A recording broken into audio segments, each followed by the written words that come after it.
Les muscles, c'est bien. Os músculos são bem. La tactique, c'est mieux.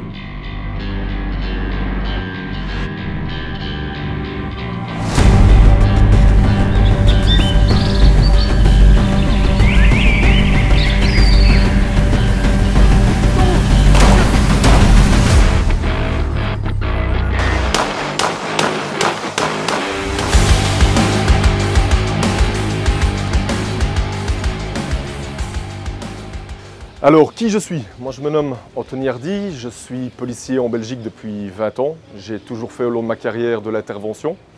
Je suis également instructeur, ce qu'on appelle chez nous spécialiste en maîtrise de la violence, avec arme à feu, sans arme à feu et pour tout ce qui est soins de combat en zone tactique, donc le TECC. Je suis également le dirigeant de la société Hydra Secutor, une société qui exerce sur 3 fronts.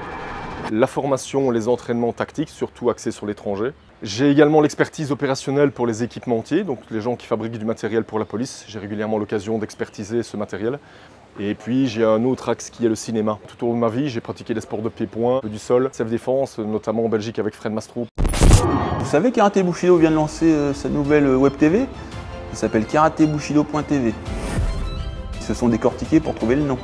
Bon, je suis allé les voir là, on s'est expliqué, j'ai distribué quelques coups de boule, quelques coups de poing, et j'ai réussi à vous avoir un mois gratuit. Ne me dites pas merci, c'est cadeau. Donc notez bien le code promo Karaté VIP, Karaté VIP. Le tout en majuscule. Puis voilà, c'est gratuit pendant un mois. Ensuite, c'est 4,99 €. Bah ouais, parce qu'il faut bien payer un petit peu, hein. Ça tombe pas du ciel. Donc c'est sans engagement, et puis pour l'instant, tu as plus de 35 heures de programme. Et puis tous les mois, c'est renouvelé. Aujourd'hui, je vous invite à me suivre sur un cours que je vais donner ici à l'Académie de police de Manaus. Je vais avoir un panel représentatif de policiers du grand corps de police de Manaus, des policiers judiciaires, donc des policiers qui sont habitués à travailler en civil, qui sont à la fois enquêteurs et qui sont également amenés à intervenir sur le terrain. Ce que je vais présenter moi aujourd'hui, c'est un cours qui s'appelle les 3A, d'accord? Analyser, anticiper, agir. Jamais ce policier ou celui-là ne pensait qu'il allait mourir lors du contrôle. Jamais esses policiais pensavam que ele ia morrer na abordagem. Comment est-ce que 4 hommes n'arrivent pas à maîtriser un enfant de 15 ans qui est déterminé à fuir? Parce qu'ils n'ont pas bien analysé la situation, ils n'ont pas anticipé la dégradation de la situation. Et la technique était mauvaise. Ici, on se retrouve alors dans l'initiative. 4 personnes, là, le jeune arrive encore à tirer avec une arme. J'espère juste que cette vidéo vous interpelle, parce que c'est sur ces basiques qu'on va travailler. On ne peut pas se permettre en intervention de commencer à engager un combat en mode boxe thaïlandaise. On va entamer plutôt un usage gradué de la contrainte, en essayant toujours d'abord le dialogue, et s'il n'y a pas moyen de dialoguer et qu'on est obligé d'utiliser la contrainte, on va rentrer plutôt sur des techniques liées à la self-défense. Pour tous les policiers dans le monde, la plupart des transferts se font comme ça. Si vous faites ça, que la personne est un peu droguée, elle ne sent pas la douleur, elle va résister. Soit il va freiner avec les pieds, ou essayer de donner des coups de pied, ou il va tirer ses bras en arrière avec ses épaules et on va être pris en clé. Attention, nous on va essayer de l'amener avec Avatar. C'est parti.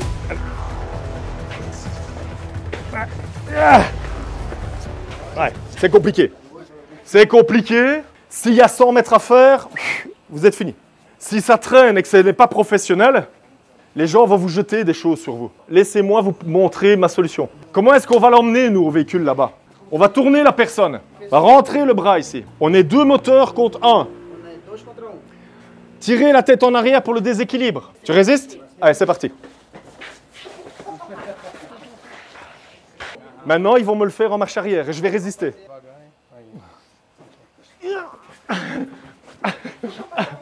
Continua segurando? Ok. Ok. Impossible. Impossible. Meu nome é Mauro Moura, sou investigador de polícia. Estou lotado no Grupo Fera, um grupo especial dentro da Polícia Civil. Já estou lá há bastante tempo, há 15 anos aproximadamente. A gente é um grupo de apoio para a Polícia Civil em intervenções não convencionais, né? Então a gente não é chamado, a gente fica aquartelado o tempo todo lá, a gente treina, fica treinando jiu-jitsu, treina procedimento policial, mas a gente não fica na rua fazendo ronda, nós somos chamados para ocasiões bem específicas. Eu gostaria que o Anthony viesse novamente para a gente trocar ideias e ele pudesse trazer um pouco do que eles usam lá para a gente poder absorver e poder usar isso no nosso trabalho. Écarte les bras. Avatar, il va simplement faire un contrôle des bras. S'il commence à résister, on est dans une bonne position pour le maîtriser même au sol. De cette manière, il ne contrôle plus ses bras. Pas possible pour lui d'aller chercher une arme. Ça me permet à moi de venir commencer à fouiller ici. Si je tombe sur une arme, il peut tout de suite le traiter contre le mur. Pousser contre le mur. Ok. Maintenant, monsieur, les mains dans le dos. Fais-le descendre les mains dans le dos. Je peux venir faire mon menottage. Le suspect, il sent qu'il est contrôlé par des professionnels. Il n'a pas envie de résister. Et il va vous respecter bien plus parce que vous êtes des professionnels. Eu me chamo Emilson, sou policial militar no Rio de Janeiro. Sirvo no BOP, estou no BOP desde 2009. Acho que o mais importante que fica é a questão da segurança policial, né? A sobrevivência. E manter... É importante para o policial se manter vivo e seguro. Que a missão principal do policial é voltar para casa, voltar para a família. Durante o curso que eu participei com o Anthony, né, assim, a didática foi excelente, as questões passadas foram muito bem absorvidas, da facilidade dele passar o conhecimento e ele aberto a passar a informação.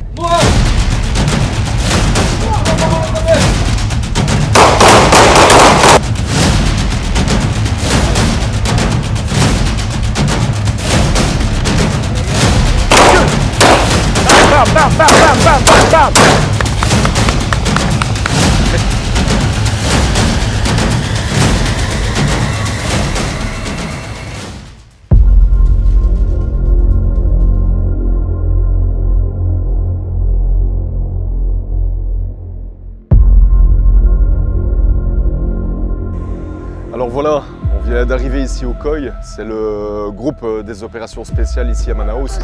Et comme vous pouvez le voir ici, l'entrée déjà rien qu'en elle-même est très impressionnante. On a des véhicules lourds ici, en fond, des barbelés, des avertissements partout, ça s'apparente quand même fort au BOP, aussi bien dans la symbologie, puisqu'on voit les crânes. On retrouve le même type de véhicule, le même type de couleur qui symbolise leur unité.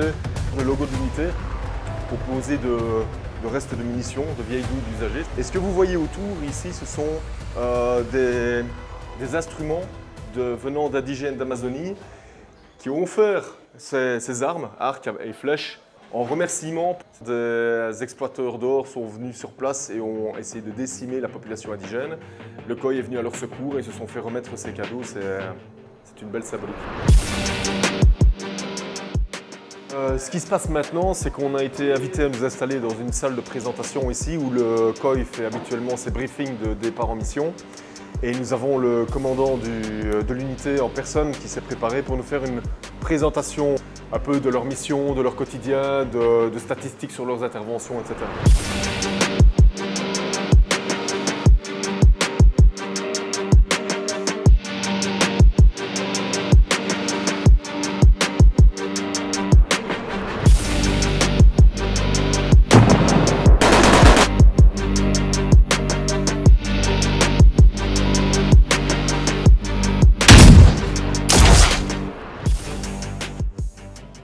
En Europe, les gens ne comprennent pas cette symbolique, mais ils voient souvent ce logo. Et ça effraie les gens parce qu'ils pensent toujours que c'est un escadron de la mort. Aquela história da Segunda Guerra Mundial, onde estava combatendo contra os alemães, os nazistas.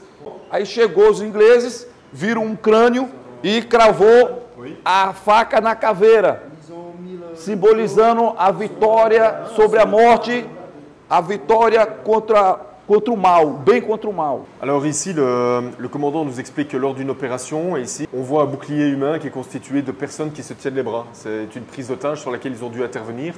Lorsque le patrouilleur que l'on voit est arrivé sur les lieux, il s'est fait tirer abondamment dessus par les preneurs d'otages. Et là, il est en train de... Il s'agenouille et il fait une prière pour remercier Dieu d'être toujours en vie, en fait. C'est pour témoigner un petit peu du climat d'intervention qu'ils connaissent. C'est affolant. Au milieu de la forêt amazonienne, ils vont faire des saisies sur des sites de drogue, des laboratoires, ce genre de choses. Les saisies sont impressionnantes, elles sont très conséquentes, mais elles demandent énormément de préparation et de moyens. Hélicoptères, ils font des task force, des missions conjointes avec d'autres unités pour avoir beaucoup plus de personnel. Ce sont des missions qui sont ultra dangereuses et qui demandent des compétences de formation en milieu amazonien.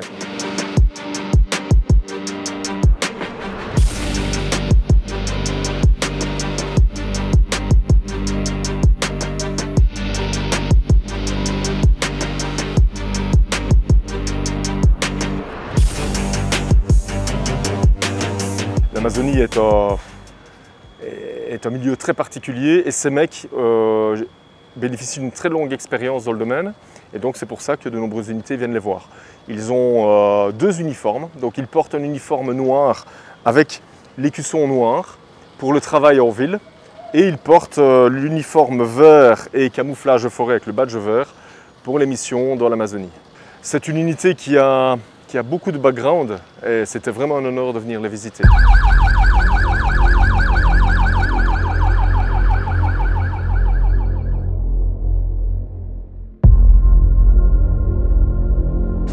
Alors ici, on a tapé un petit peu de route pour venir. À côté de moi, j'ai Maître Daniel, qui a été plusieurs fois champion du Brésil et champion de l'Amazonie en JJB, qui va nous faire l'honneur de nous recevoir. Il fait une chaleur de fou. Je pense qu'on est toujours sur 36-37 degrés à l'extérieur.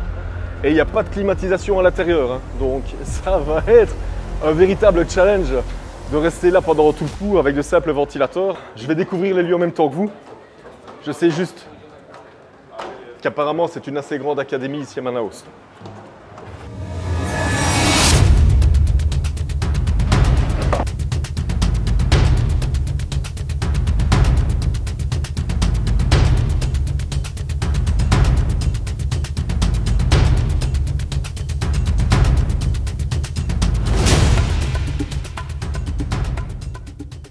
J'ai appris, avec un échange d'une police étrangère, une technique d'immobilisation pendant une fouille sur une personne qui doit être contrôlée. Donc avant que je lui fasse, je vais juste montrer sur toi qu'il puisse voir, retourne-toi, sans faire mal, sans faire mal. Écarte les bras. Donc le policier va contrôler de cette manière pour empêcher les bras de pouvoir saisir une arme éventuellement. D'accord? Pendant que le deuxième policier va venir fouiller. Je voudrais savoir comment il pourrait essayer d'éventuellement échapper au contrôle. Et mon rôle à moi, ça va être d'essayer de maintenir la prise et de le mettre au sol. Mais je n'ai pas beaucoup d'expérience avec cette technique, je l'ai découverte à l'étranger, je ne l'ai jamais testée, c'est l'occasion de le faire.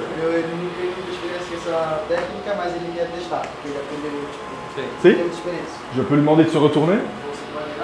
Quand j'aurai verrouillé, bah, il va pouvoir se défendre. Sur l'échauffement. Ok, je vais écarter un peu les bras. Oh, j'ai pas encore pris. faut qu'il se laisse prendre. Hein. Quand je l'aurai bien serré, ok. Si.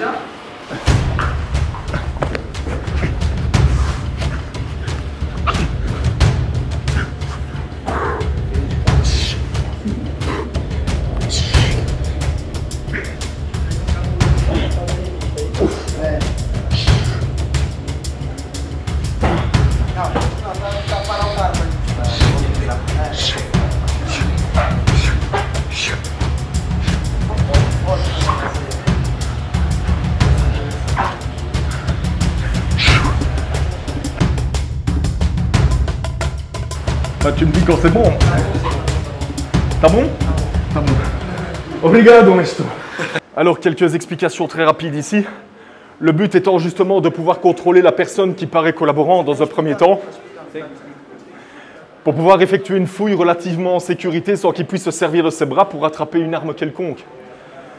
Je vois ici maintenant que s'il se débat, généralement il cherche à emmener le poids vers le sol. Moi je suis intéressé par le sol s'il se débat. Le problème c'est que le policier reste au sol. Et ça c'est quelque chose qu'on essaie de ne pas envisager trop longtemps. Si je suis dans un contexte de nuit, où il est tout seul dans la rue, ça va, je peux me le permettre. Si je suis autour d'une foule, ça c'est pas possible. Je vais devoir me relâcher, je vais devoir me relever. Ça ne marchera pas. J'ai ressenti de la résistance, je pompe dans le cardio, donc c'est pas évident quand tu n'es pas spécialement préparé avec cette chaleur.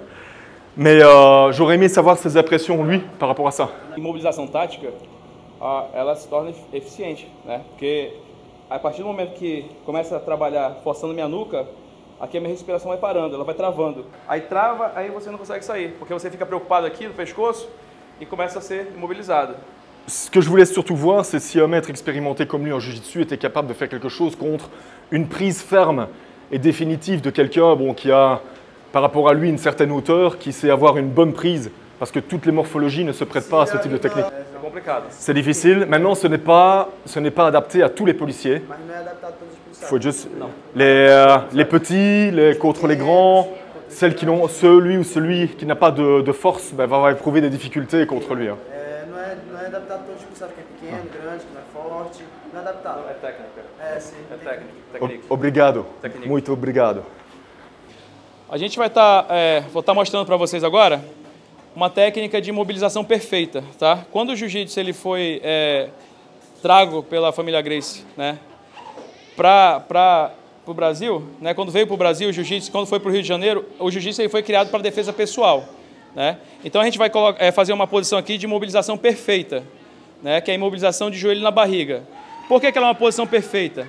Porque eu impossibilito, né, a pessoa que está embaixo de ficar se mexendo muito, se locomovendo, né? E eu consigo ter amplitude aqui, ângulo, para ficar batendo nela, né? A priori o jiu-jitsu foi criado para isso. Então, o que eu vou fazer? Eu vou colocar o joelho na barriga, correto? Coloquei o joelho na barriga, eu vou estar colocando o meu pé colado no quadril dele, certo?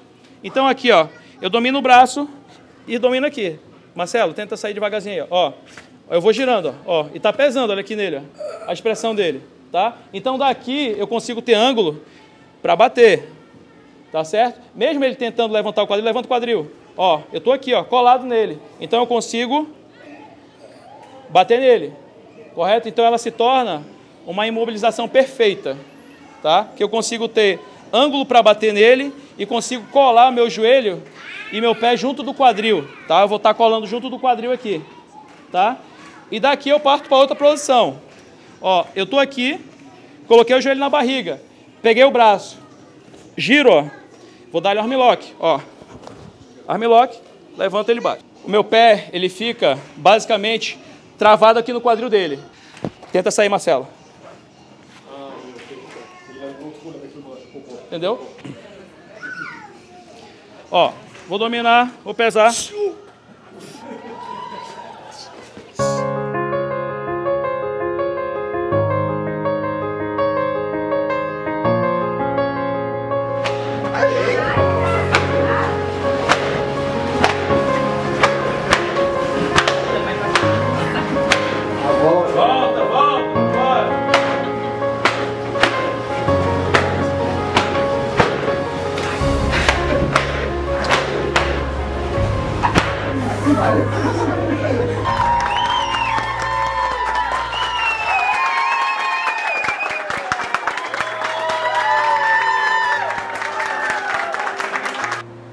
Alors voilà, c'est la fin du voyage, c'est le moment de tirer une petite conclusion de notre événement. Je remercie les autorités brésiliennes et particulièrement l'État de Manaus pour l'accueil chaleureux qu'ils nous ont réservé. Un grand merci à toutes les unités qui ont pris part à ce cours, SAG.11 Liège et l'État de Manaus pour l'organisation de l'événement.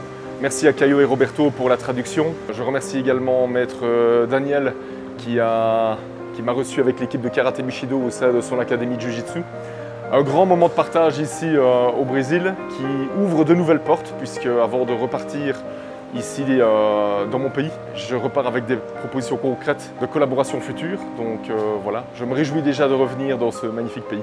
J'espère pouvoir vous revoir très bientôt sur mes réseaux sociaux pour d'autres reportages chocs.